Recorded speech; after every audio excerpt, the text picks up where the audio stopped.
Dito sa mundo, ito talaga yung totoo, yung realidad na dapat alam mo at ng lahat ng tao. Naparito kang hubad, aalis kang nakahubad. Dumating kang nangihina, lilisan kang mahina. Iniluwal kang walang salapi at mga bagay, maglalaho kang walang salapi at mga bagay. Ang una mong paligo, may naghugas sa iyo. Ang huli mong paligo, may maghuhugas sa iyo.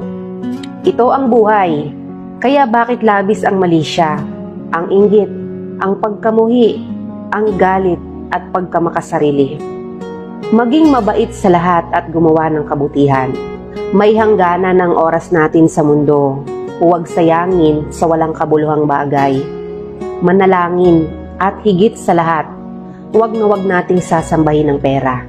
Dahil kahit anong dami ng pera mo o ng ari-ari